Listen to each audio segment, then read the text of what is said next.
지난 한 주간도 우리 기쁨의 동산에 주님이 너무너무 잘해 주셨습니다.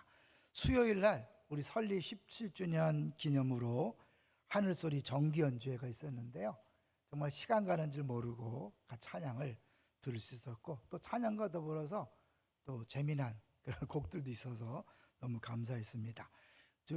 교회 생일을 축하하는 그런 연주를 매년 해주셔서 정말 감사하고요, 수고하신 분들에게 감사를 드립니다. 두 번째로는 성맥 14기가 증도 여행을 1박 2일로 다녀왔는데요, 놀라운 치유가 벌어지는 걸 보면서 제가 많은 생각을 하게 됐고, 내년도 목회 계획에 특별한 일을 생각해야 되겠다. 그건 재직 수련회 때 발표하도록 그렇게 할 텐데요, 하여튼 하나님께서 일하는 방식이 다 다르기 때문에 특별한 경험이 있었습니다. 감사합니다. 세 번째로는 어제 순장 리프레시 데이라고 있었어요. 우리 이제 치악산을 갔는데 놀라운 것은 날씨가 너무 좋았어요. 그래서 오가는 길이 너무 편했는데 더 특별한 것은 무료로 들어갔다는 거예요. 왜냐하면 전산이 마비됐대요. 그래서 1인당 9,000원인데 전산이 고장나서 9,000원씩을 공짜로 들어갔어요. 내려올 때 보니까 돈 받더라고요. 그래서 만약에 계속 안 받았으면 덜 감격일 텐데 내려오다가 돈 받는 걸 보니까 더 감격스럽더라고요. 순장님들을 위로하시기 위해서 하나님 특별 이벤트를 벌렸고 생각하고요, 그 돈으로 이제 커피를 더 마음껏 모시도록 그렇게 배려해 준 걸 보면서 감사했습니다. 여러분이 기도해 주신 덕분에 생각하고 감사를 드립니다. 자, 이제 오늘 제목을 같이 볼까요? 오늘 제목은 마지막 날에 이루어질 약속이다. 특별히 이제 오늘 설립 기념일인데 새로운 시작인데 역사의 마지막에 대한 내용을 본다는 것이 특별한 의미가 있는 것 같아요. T.S. 엘리엇이라는 분이 리틀 기딩에서 이렇게 말했다 그래요. 우리가 시작이라고 부르는 것은 종종 마지막이고 끝맺음은 새로운 시작이다. 마지막은 우리의 시작 지점이다. 그러니까 결국 우리가 시작할 때 마지막을 볼 수 있다면 모든 순간이 정말 의미가 있고 행복할 수 있는 거죠. 요한계시록은 누구에게 쓴 편지라 그랬죠? 요한계시록은 짐승의 밥이 되고, 또 살아있을 때 역청을 발라서 불을 붙였어요. 그게 아주 무지막지한 박해죠. 또 로마로 들어가는 길에 양쪽에 이제 십자가형을 했는데 때로는 수백 명, 때로는 수천 명씩을 그렇게 못 박아 죽였다는 거죠. 근데 신기한 것은 그렇게 사람들을 죽이면 죽일수록 더 많은 예수 믿는 사람들이 생겼다는 거예요. 터툴리안이라는 분이 이렇게 얘기했대요. 순교자의 피는 씨앗이다. 씨앗이 땅에 떨어지면 많은 열매를 맺잖아요. 그러니까 순교자들이 나오면 나올수록 더 많은 그리스도인이 생겨났고 결국 로마 제국이 변화됐잖아요. 어떻게 가능했을까요? 예수 믿는 사람들이 죽어가면서 찬송을 하는 거예요. 짐승이 자기를 물어뜯는데 찬송해요. 죽어가면서 찬송을 하는 거예요. 그리고 오히려 그들을 용서해달라고 기도하는 모습을 보면서 저들은 어떻게 저런 상황에서 찬송이 나오고 어떻게 용서해달라는 기도를 할까? 그래서 이상하게 여기면서 더 많은 사람들이 예수를 믿게 됐다는 거죠. 그럼 그들이 어떻게 그런 일을 할 수 있었을까? 그것은 오늘 우리가 읽었던 요한계시록의 내용을 미리 봤기 때문에 그런 거죠. 이 요한계시록은 그 당시 처참한 또 비참한 상황 속에서 억지로 정말 힘을 다해서 신앙을 지켜가는 그들에게 위로해 주려고, 하나님 위로해 주려고 준 메시지예요. 그 그림이, 그 말은 뭐냐면 오늘날 우리에게도 어려움과 고통을 이겨낼 수 있는 위로의 메시지가 될 줄로 믿습니다. 이 시간에 설교를 들으면서 정말 살기 힘들다, 신앙생활 정말 힘들다 라고 생각하시는 분들이 힘을 얻는 시간이 됐으면 좋겠어요. 자, 이제 먼저요, 사람에게 있어서 이 소망이라는 것이 얼마나 큰 힘이 되는가를 보여주는 그림을 소개해 보려고 합니다. 1번을 보여주시면 소망의 효과죠. 이제 두 사람을 고용해서 나사를 조립하는 단순한 작업을 맡긴 거예요. 하루에 10시간 A 부품을 B 부품에 잘 끼워 넣고 조립하기만 하면 되는데 1년 후에 합당한 임금을 지불하겠다고 약속을 한 거예요. 그런데 두 사람에게 각각 다른 조건을 제시했어요. 한 사람에게는 1년 후에 2만 달러를 주겠다. 또 한 사람에게는 2천만 달러를 주겠다고 한 거예요. 똑같은 일을 하는데 그 보답을 다르게 해주겠다고 했을 때 어떤 일이 벌어졌는가? 2년, 이 2달 후에 이제 2만 달러를 약속받은 사람은 너무 힘들어하는 거예요. 재미없어, 따분해, 지루해, 다른 일을 해야 되겠다. 그래서 결국은 포기했다는 거예요. 그런데 2천만 달러를 약속받은 사람은 할만하다, 어렵지도 않고 쉽고 단순하고 힘도 들지 않다. 2천만 달러라니 그게 내 것이 될 거야? 재밌어, 난 끝까지 할 거야. 똑같은 단순한 작업인데 누구는 포기하고 누구는 신나게 일한 그 이유는 뭘까요? 미래에 자기에게 주어질 약속이 어떠냐에 따라 달라지는 거죠. 신앙생활을 힘들게 하시는 분과 신앙생활을 힘있게 하시는 분의 차이는 미래에 주어질 그 약속, 이루어질 약속을 보느냐 못 보느냐에 달린 거예요. 오늘 본문을 실제적으로 약속으로 믿고 바라볼 수 있는 눈을 가지면 전체의 신앙생활이 절대로 힘들지 않고 넉넉히 이겨낼 수 있는 거죠. 자, 1절을 볼까요? 1절 시작. 또 내가 새 하늘과 새 땅을 보니 처음 하늘과 처음 땅이 없어졌고 바다도 다시 있지 않더라. 새 하늘과 새 땅을 보니, 그러니까 마지막 날에 새 하늘과 새 땅이 이루어진다는 거예요. 그때는 처음 하늘과 처음 땅이 없어지고 바다가 있지 않다. 이 말 재밌어요. 바다가 있지 않다. 왜 이 말을 강조하냐면 바다는 이제 성경적으로는 이제 그 흑암의 세력, 어두운 세력의 근원지라고 생각해요. 그래서 바다가 없다는 그 악의 근원지를 없앤다는 거예요. 자, 그런데 이 새 하늘과 새 땅이란 건 뭘까? 이게 굉장히 중요한데, 새 하늘과 새 땅이 이 세상을 완전히 뒤집어 엎고 새로운 창조를 한다는 거냐, 아니면 갱신을 한다는 거냐? 어떤 것 같아요, 여러분? 예수님이 이 땅에 오실 때 역사의 마지막에 우리가 막 불타 없어진다고 얘기하잖아요. 이 세상이 다 없어지고 새롭게 창조되는 걸까요? 아니면 새롭게 변화되는 걸까요? 어떤 것 같아요? 새롭게 변화되는 거예요. 이게 왜 중요하냐면 새롭게 변화된다고 믿은 사람은 지금 내게 주어진 모든 일이 의미가 있는 거예요. 그런데 우리가 잘못 믿으면 뭐냐면, 예수 믿고 구원받는 사람은 하늘로 뿅 올라가서 영원히 산다고 생각해요. 그런데 성경은 영원히 사는 게 아니라 우리는 육체를 입고 영원토록 이 땅에서 살아가는 거예요. 정말 그런가요? 예수님이 부활하셨을 때 어떤 몸으로 부활하셨어요? 예수님은 실제로 오셔서 생선을 드셨어요.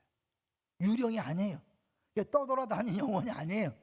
구천을 떠도는 영혼이 아니라 실제로 먹고 마시는 몸으로 부활했는데, 그 몸은 부활 전의 몸과는 전혀 다르죠. 완전히 새로운 존재. 그래서 새롭다는 것은 시간적으로 새롭다는 단어가 있고 질적으로 새롭다는 단어가 있는데, 어떤 거겠어요? 질적으로 완전히 새로운 그런 존재가 된 거죠. 예수님이 문을 닫아놨는데 들어오셨어요. 그러니까 시공간에 제한을 받지 않는 그런 몸으로 부활하신 거예요. 더 놀라운 것은 예수님이 도마가 의심하니까 어떻게 해요? 야, 내 손에 손 넣어봐. 옆구리에 손 넣어봐. 이 말은 뭐예요? 부활했을 때 그 못자국이 있다는 거예요. 창자국이 있다는 거예요. 뭘 얘기합니까? 우리가 이 땅에서 고난당하고 아픔을 당하고 손해를 보고 신음하고 힘들었던 모든 것들이 영원토록 흔적이 남는다는 거예요. 다만 지금 힘든데 여전히 암으로 고생하냐? 그건 아니죠. 지금 힘든데 여전히 다리가 아프냐? 그건 아니에요. 이게 모든 것들은 다 이제 없어질 거예요. 고통은 사라질 거예요. 그렇지만 이 땅에서 누군가를 위해 눈물을 흘리고 힘들어하고 고생했던 모든 흔적이 남아있는 거예요. 언제까지? 영원토록. 할렐루야. 그러면 내가 지금 수고하는 거, 의미가 있습니까 없습니까?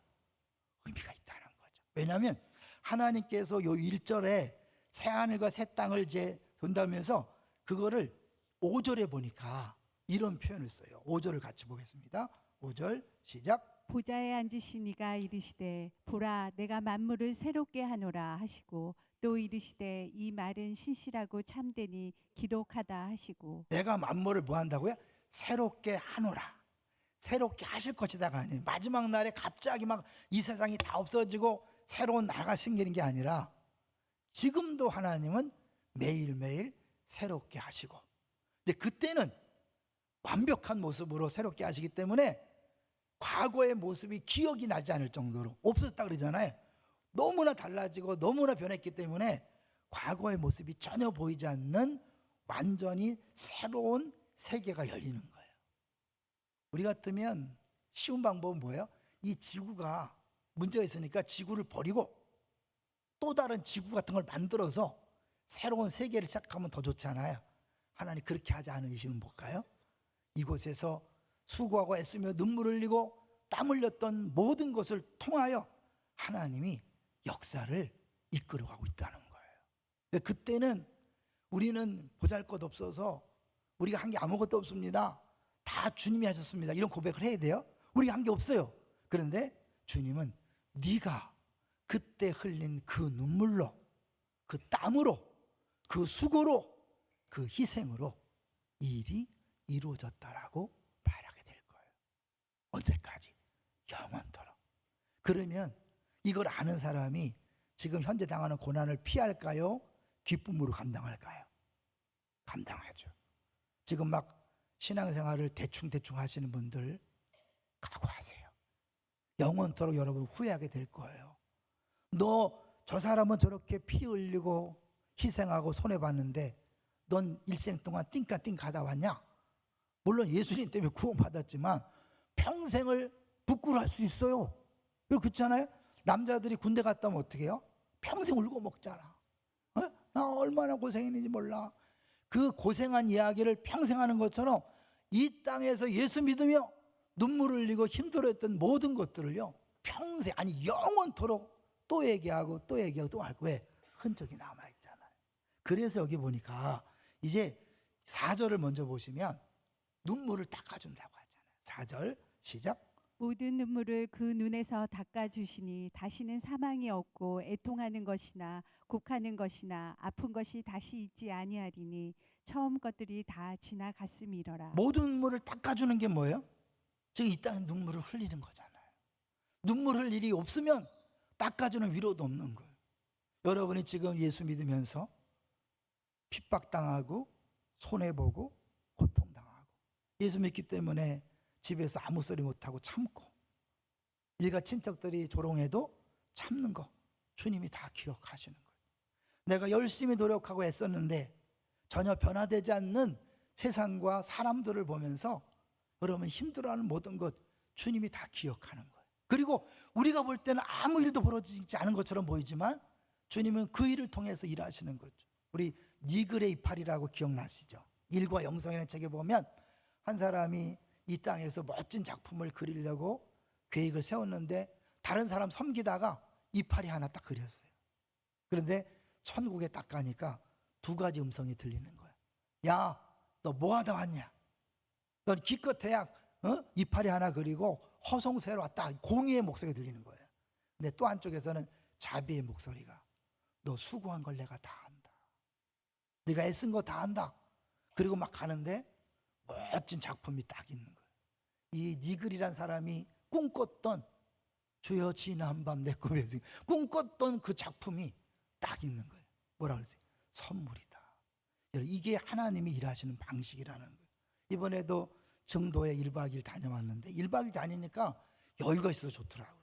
그런데 이제 갈 때마다 느끼는 게 뭐냐면 이 문전사님이 목포에 가서 목포에 끌려갔지만 이미 이제 국군들이 수복이 됐기 때문에 살아날 수 있었어요. 근데도 굳이 아직도 공산당이 남아있는 섬으로 돌아가겠다는 거예요.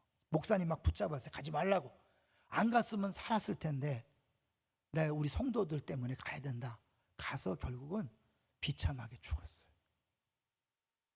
너무 무서워서 백사장에 주어 있는 그 전사님을 며칠 동안 수습을 하는 거예요. 시신을. 뜨거운 태양볕에 온 피부가 죽은 피부가 다 벗겨져서 얼굴을 알아볼 수 없을 정도로 그렇게 됐다는 거예요. 갈 때마다 그런 생각이 들어요. 아직 살아서 복음을 전했다면 더 좋지 않았을까? 죽는 고통도 없고 더 많은 사람을 전도하지 않았을까? 근데 하나님은 그 순교의 피를 통해서 신안군을 변화시킨 거예요. 그리고 그 신안군은 지금 복음화율이 제일 높다는 거 알죠? 그 증도만 해도 주일날 공적인 행사를 하지 않아요. 담배 가게가 없고 다른 종교, 이단이 없어요. 놀랍지 않아요? 그게 다 누구 때문인가? 사람들은 다 얘기해.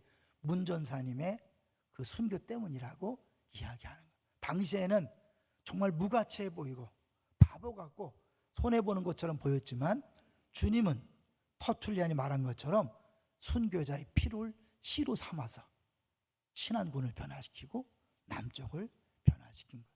여러분의 지금 수고, 가족 식구들의 구원을 위해서 눈물을 흘리며 하는 기도 주님이 다 보고 있습니다. 기억하고 있습니다. 믿습니까? 주일학교 아이들을 위해서, 순원들을 위해, 초신자들을 위해서 애쓰고 노력하는 거 주님이 다 하십니다. 그리고 그 수고와 애씀을 통하여 세상을 변화시키고 있는 것입니다. 할렐루야. 그렇기 때문에 기억하시고 눈물을 닦아주시고 행한 대로 갚아준다고 약속하는 거죠. 한번 잠깐 볼까요? 우리 22장 12절로 잠깐 가보세요. 단순히 눈물만 닦아주는 게 아니에요. 22장 12절 시작. 보라, 내가 속히 오리니 내가 줄 상이 내게 있어 각 사람에게 그가 행한 대로 갚아주리라. 할렐루야. 하나님이 우리의 수고와 눈물이 우리가 볼 때는 아무것도 아닌 것처럼 보이고 열매도 없고 세상을 변화시키지 못한 것처럼 보이지만 하나님이 기억하시고 그것에 상을 준다고 약속하고 있는 거죠. 그런데요, 이 눈물이야 고통이 있어야만 이 일이 가능한 거예요. 왜냐하면 20장까지는 뭐예요? 여전히 바벨론이란 성과 예루살렘 성을 비교하고 있거든요. 그러니까 이 바벨론 성이 막 고통을 주고 아픔을 주고 이 세상의 모든 매스컴과 모든 문화는 그렇게 살면 안 돼. 예수 믿지만 그렇게 바보같이 살면 안 돼. 약삭 빠르게 손해보지 말고 살라고 계속해서 세상 나라는 이야기하잖아요. 그 속에서 믿음을 지키고 버티고 결국 하나님이 그 모든 것들을 다 끝장내시고 이제 새 예루살렘을 이곳에 내려주시는 거예요. 그 사이에 오늘 본문이 있는 거니까 한번 볼게요. 2번을 보여주시면 여러분, 우리의 고난은 없어지지 않습니다. 순교의 피가 필요합니다. 눈물이 필요합니다. 고통이 필요합니다. 이제 그냥 표로 보여줄 거예요. 바벨론과 새 예루살렘을 비교하는 거예요. 하나님을 모르는 세상 바벨론으로 상징하고 하나님의 도시는 새 예루살렘으로 그렇게 이야기하는 거예요. 자, 넘어갈까요? 2절을 보겠습니다. 21장 2절. 이제 새하늘과 새 땅 얘기했죠. 21장 2절을 보시면 같이 볼까요? 또 내가 봄에 거룩한 성 새 예루살렘이 하나님께로부터 하늘에서 내려오니 그 준비한 것이 신부가 남편을 위하여 단장한 것 같더라. 중요한 건 뭐 새 예루살렘이 어떻게 해요? 하늘로부터 내려오는 거예요. 우리가 하늘 가서 사는 게 아니에요. 죄송하지만 지금은 잠깐 잠잔다 그러잖아요. 육신으로 분리돼서 잠깐 대기하고 있는 거예요. 진짜는 이 땅에서 이루어진 새 하늘과 새 땅에서 우리가 새 예루살렘 성이 되어서 주의 신부로서 살아간다고 약속하고 있는 거예요. 그러니까 이 땅이 의미 없는 게 아니에요. 이 땅에 하는 모든 수고와 눈물과 땀이 다 의미가 있는 거예요. 주님이 다 기억하시고 그걸 통하여 날마다 새롭게 하시는 일들을 하시다가 결정적인 순간에 이제 눈물도 고통도 아픔도 없는 완벽한 그 나라를 이루신다는 사실을 초대교인들이 봤기 때문에, 들었기 때문에 지금 막 난리치는 바벨론 성 같은 그런 로마 제국의 압제에도 기뻐할 수 있었고 찬송할 수 있었던 거죠. 3절을 보겠습니다. 3절 시작. 내가 들으니 보좌에서 큰 음성이 나서 이르되 보라, 하나님의 장막이 사람들과 함께 있음에 하나님이 그들과 함께 계시리니 그들은 하나님의 백성이 되고 하나님은 친히 그들과 함께 계셔서, 여기 함께 계셔서 할 때 여러분 성경이 있을지 모르지만 1번이라고 써 있는 거 있습니까? 보세요. 1번 하면 맨 밑에 뭐가 되어 있죠. 1번 했고 어떤 사본에 계셔서 그들의 하나님이 되시고, 어떤 사본이 이렇게 번역했다는 거죠. 그러니까 이거는 내가 너의 하나님이 되고 너희는 내 백성이겠다. 뭐예요? 언약에 대한 얘기. 구약부터 계속해서 예언되었던 내용이 완벽하게 이루어지는 거니까 하나님의 역사는 단절이 아니에요. 에덴 동산에서 시작된 그 모든 역사가 마지막 21장에서 완성되는 거예요. 그런 의미에서 3번을 보여주시면 이 계시록의 내용이요, 이 내용이 에스겔서에 다 그들에 나와 있는 내용이 이루어지는 거예요.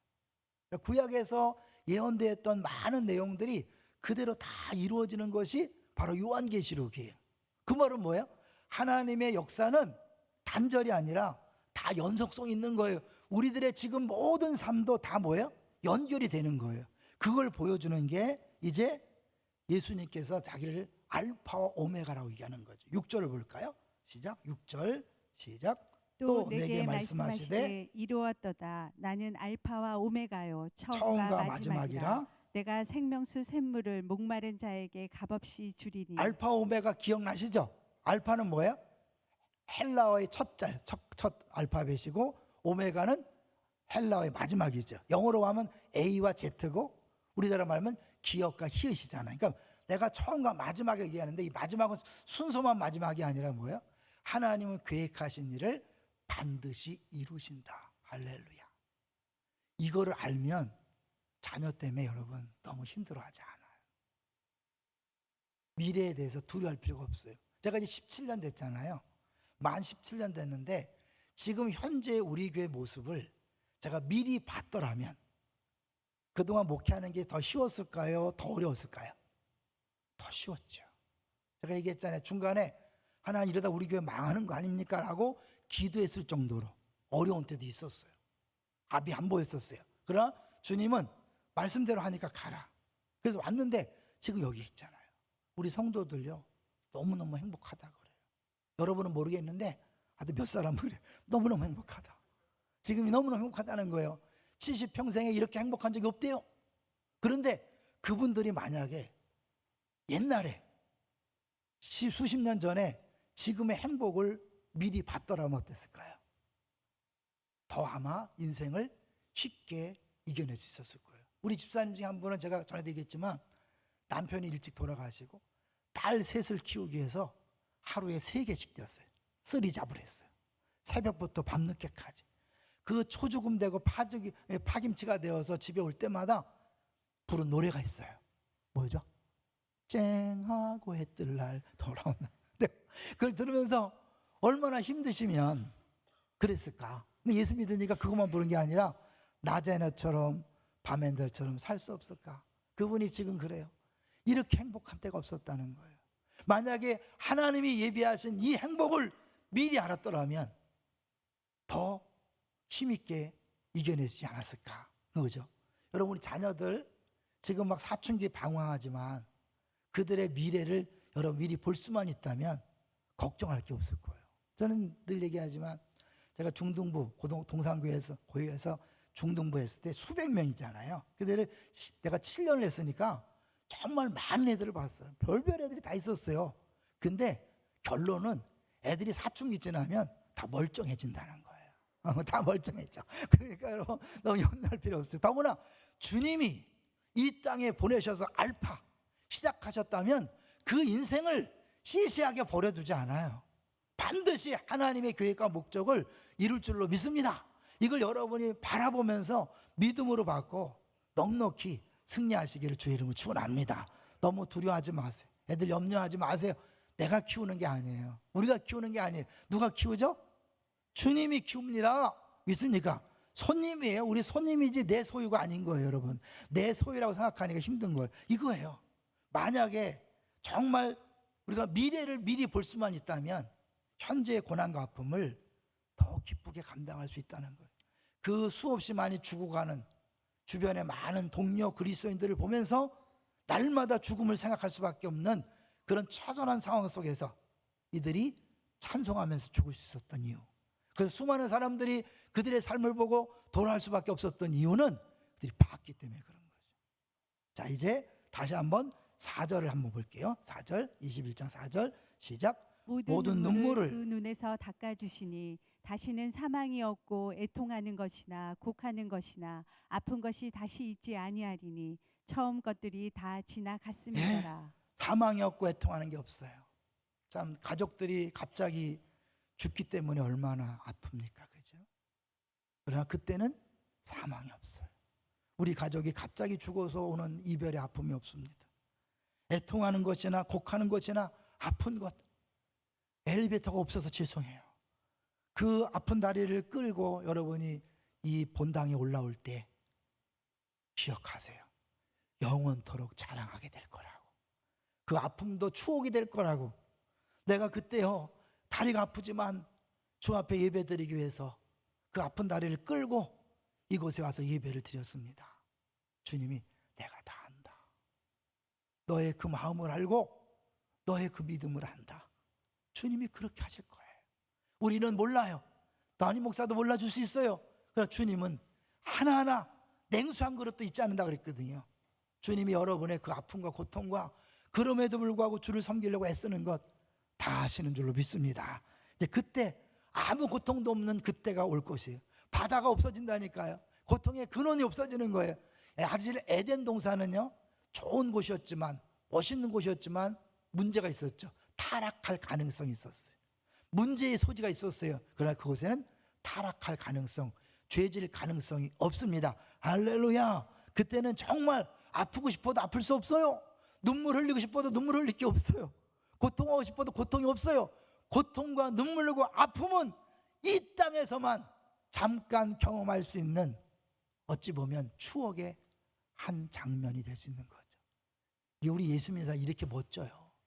여러분, 세상 사람들은 이 땅이 전부인지 알잖아요. 그러니까 막 그렇게 악착같이 벌고 악착같이 빼앗고 악착같이 높아지려고 하지만 우리는 이 땅이 전부가 아니다.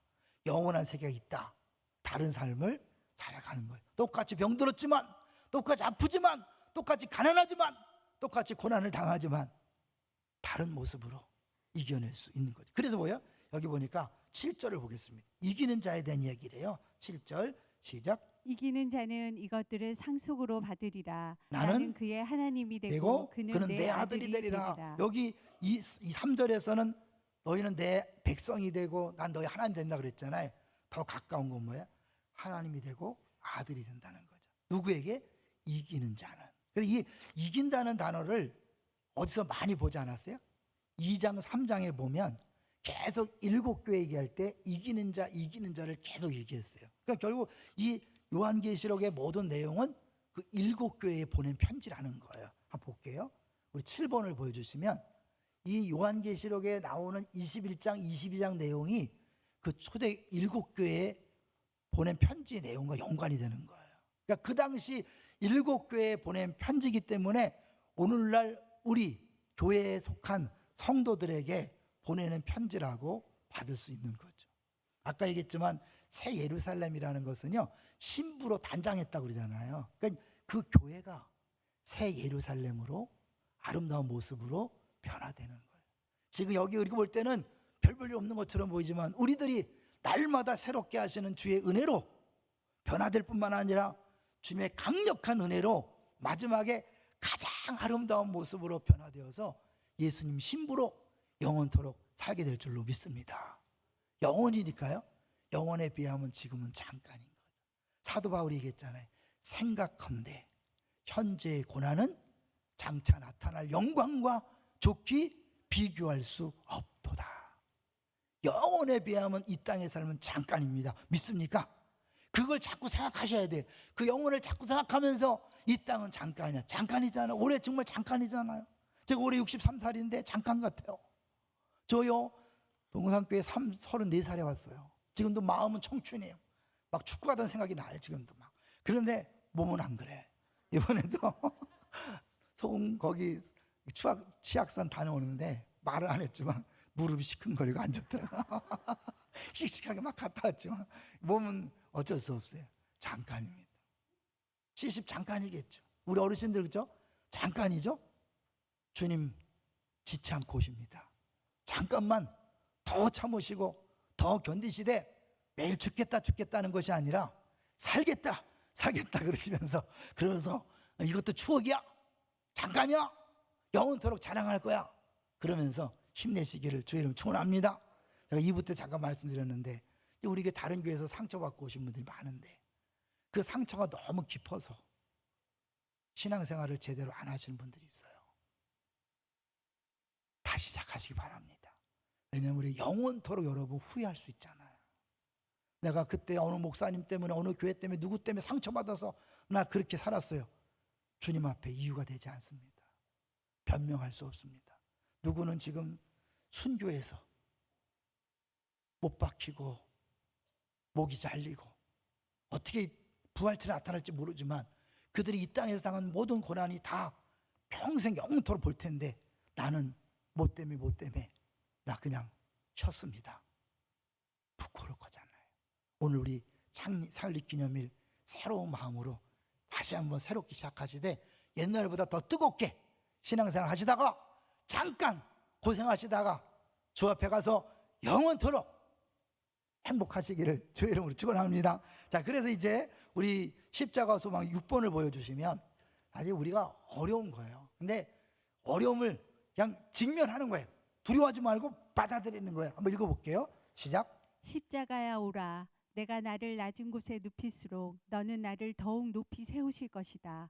죽음이여 오라. 나를 죽여봐라. 내가 하려는 모든 것이 나를 이전보다 더욱 좋게 만들 것이다. 지금 고난이 나를 더 아름답게 만든다는 거. 계속해서 만일 예수 그리스도의 죽음이 우리를 위해 벌어졌고 그분이 우리의 절망을 가져가셨고 우리에게 소망이 생기고 예수 그리스도의 부활이 일어났다면 최악의 경우가 최고의 일이 될 것이고 잠깐 최악의 경우가 최고의 일로 변한 거예요. 그러니까 가장 극심한 고난이 부활이라는 가장 큰 영광으로 변한 거죠. 계속해서 가장 큰 일은 아직 오지도 않았습니다. 산 소망을 토대로 완전히 변화된 삶을 살아보십시오. 할렐루야. 우리 지금 이 소망 때문에 영원토록 누릴 그 영광 때문에 그 변화된 모습 때문에 지금을 넉넉히 이길 수 있다는 거죠. 이제 둘째 사망 얘기를 하고 말씀을 정리해 보려고 그래요. 8절을 보시면 둘째 사망 얘기하죠. 같이 한번 읽어볼게요. 8절 시작. 그러나 두려워하는 자들과 믿지 아니하는 자들과 흉악한 자들과 살인자들과 음행하는 자들과 점술가들과 우상 숭배하는 것과 거짓말하는 모든 자들은 불과 유황으로 타는 못에 던져지리니 이것이 둘째 사망이라. 사망이란 뭐죠? 분리잖아요. 첫째 사망, 한 번 죽는 것은 정해진 것이요 그 후에는 심판이 있으리니 어떤 사람도 다 죽습니다. 믿습니까? 이 첫 번째 죽음은 다 당하는 거예요. 누구도 예의가 없어요. 그것은 뭐예요? 육체와 영혼이 분리되는 거예요. 근데 둘째 사망은 뭐예요? 하나님으로부터 분리되어서 영원한 불못에 들어가는 거예요. 많은 분들이 힘들고 어렵다고 자살을 택하는데 자살한다고 고통이 끝나는 게 아닙니다. 더 무시무시한 고통이 기다리고 있습니다. 잘 기억하세요. 자살하고 싶을 때 여러분 기억하세요. 자살한다고 고통이 끝나는 게 아니라 내 부활체가 있는 것처럼 예수님이 먹고 마신 것처럼 우리 이 예수 안 믿는 사람도 부활해서 영원토록 그 뜨거움을 누리는 겪는 거예요. 무시무시한 거 생각해 보세요. 영원토록 뜨거움을 경험하면서 고통을 당하는 거예요. 우리는 예수 믿기 때문에 생명체가 길었기 때문에 우리는 둘째 사망과 상관없는 영생을 누리며 사는 줄로 믿습니다. 내가 어떻게 영생을 누릴 수 있죠? 내가 예수 믿는데 여기 보니까 어때요? 목마른 자들은 와라 값없이 준다. 예수님께서 목마르다 했기 때문에 우리의 목마름이 해결됐는데 진정한 목마름은 뭐예요? 나의 하나님 나의 하나님 엘리 라바 사박다니. 인간의 근원적인 목마름은 뭐냐면 하나님부터 끊어졌기 때문에 다시 하나님 앞에 가고 싶은 그게 있단 말이에요. 하나님이 지금부터 그걸 경험케 하는 거예요. 그러니까 단절이 아니라 그랬잖아요. 지금도 경험하다가 그때 되는 완벽하게 경험하는 게 왜? 이제 주님이 우리와 함께 하셔서 영원히 함께 사는 거잖아요. 어제 마침 다니엘 기도회 강사가 굉장히 힘들어하는데 그 동생 얘기를 잠깐 하는 걸 기억나요. 동생이 장애가 있으니까 대학교 수업을 받는데 전화를 하는 거죠. 전화 받으면 있다. 그걸 끊는다는 거예요. 있다. 이게 뭐예요? 형이 있다는 걸 느끼며 안심하는 거예요. 사실 우리가 힘들고 어려울 때 정말 끝은 있을까? 이 고난이 끝날 수 있을까? 하나님이 정말 함께 하실까? 이런 것들이 있잖아요. 이 말씀을 들을 때는 아멘 하다가 잠깐 혼자 있으면 엄습하는 게 우리 인간이잖아요. 그럴 때마다 사실 여러분이 이 말씀을 자꾸 보셔야 돼요. 듣고 보고 잡으라. 듣보잡이라고 얘기하던데, 저는 그분이 맨날 힘들어했지만 아주 중요한 메시지를 던진 걸 느꼈어요. 여러분이 지금 고난과 아픔을 너무 묵상하고 바라보지 마시고 우리의 미래에 주어질 그 약속을 자꾸 바라보세요. 그 자꾸 바라보면 그게 더 크게 보이잖아요. 이 마지막으로 한 그림을 보고 마치려고 그래요. 자, 읽어봅니다. 시작. 인간은 절대적으로 희망한 생물이다. 당신이 지금 살아가는 방식은 당신의 미래에 대해 믿고 있는 바에 의해 완전히 통제되고 있다. 호프 세이프트를 희망형 생물이라고 번역했는데 소망으로 빚어진 존재라 이렇게 번역할 수 있죠. 그러니까 우리 하나님이 우리를 사랑으로 빚어진 것처럼 소망으로 빚었기 때문에 소망을 먹고 사는 존재예요. 소망이 없으면 죽는 거예요. 하나님 우리가 그걸 알기 때문에 이 계시록을 통해서 확실한 소망을 준 거예요. 현재의 삶이 중요한 게 아닙니다. 미래에 대한 무엇을 붙잡느냐가 현재의 삶을 좌우합니다. 그걸 보여주는 마지막 그림 4번입니다. 감옥에 두 사람이 들어갔어요. 근데 들어갈 때 각각 소식을 하나씩 듣고 갔는데 한 남자는 자기 아내와 아이가 이미 죽었다는 소식을 들었어요. 또 한 사람은 아내와 자식이 살아서 자신을 기다리고 있다는 소식을 들었어요. 어떻게 됐을까요? 똑같이 감옥에 있었지만 한번 보여주세요. 2년 만에 첫 번째 남성은 여러분 볼 때 좌측인가요? 몰라보게 수척해지고 나날이 기력을 잃다가 결국은 죽고 말았다는 거예요. 왜? 소망이 없으니까. 그런데 두 번째 남성은 똑같은 감옥에 있는 처지였지만 전혀 다른 본향을 보였다는 거죠. 상황은 같았지만 미래를 바라보는 마음이 달랐기 때문에 더 넉넉히 살아낼 수 있는 겁니다. 고난은 우리가 소리친다고 없어지지 않습니다. 기도한다고 사라지지 않습니다. 대신 하나님은 고난을 이길 수 있는 소망을 날마다 우리에게 던져주고 있습니다. 그 소망을 붙잡고 넉넉히 승리하시기를 주의 이름으로 축원합니다.